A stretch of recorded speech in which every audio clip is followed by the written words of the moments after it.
होने से मान्य है।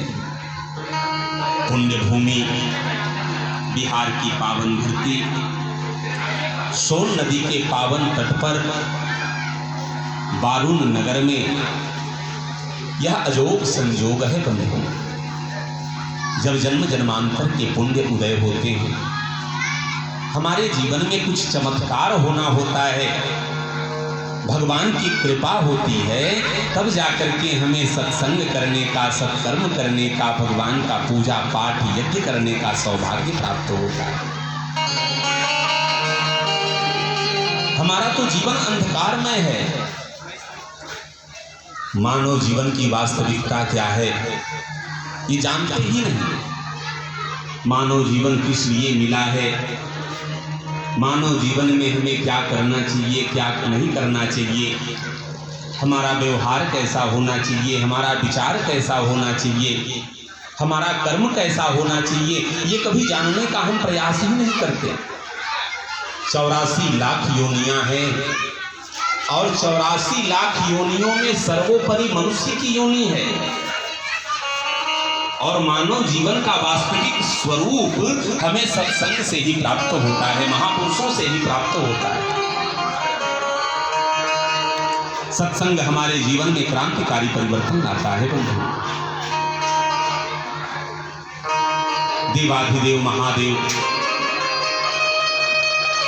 जिनसे सृष्टि, संहार, पालन सब कुछ उन्हीं से है।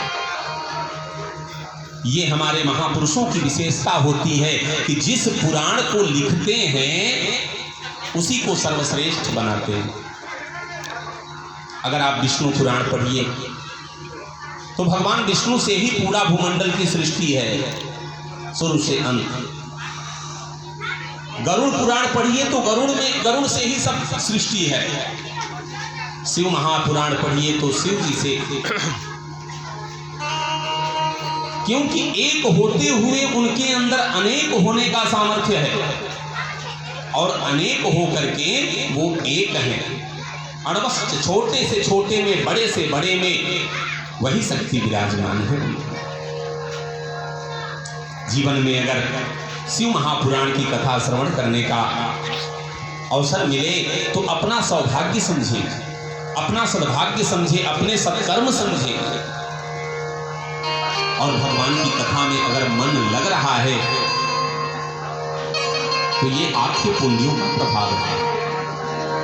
क्योंकि बाबा गोस्वामी तुलसीदास जी स्पष्ट बताते हैं कि जब तक हमारा पाप संचित रहेगा, संसार के दुखों को, कष्टों को भोगना रहेगा, तब तक भगवान के कथा में, भगवान के पूजा पाठ में हमारा आपका मन लग ही नहीं सकता है। तुलसी पिछले पाप से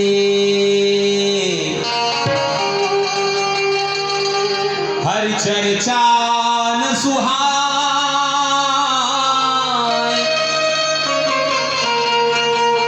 जैसे ज्वर के वेग से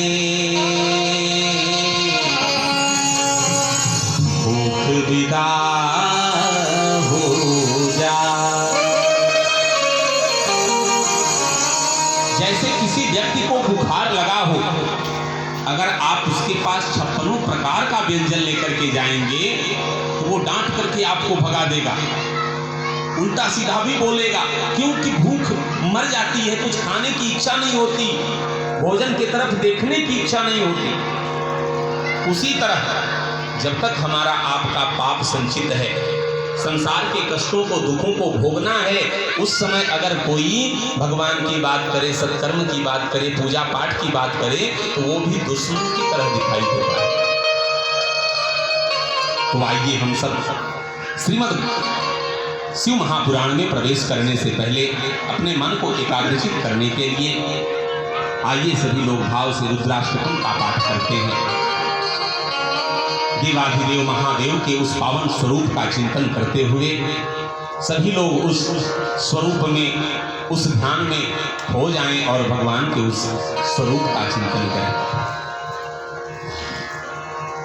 गंगा तरंग रमणीय जटा कलाप गौरी निरंतर विभूषित वाम भाग नारायण प्रियमनंगमदापहारं वाराणसीपुरपतिं भज विश्वनाथं। सभी लोग गाइएगा मेरे साथ। नमामि समीसान निर्वाण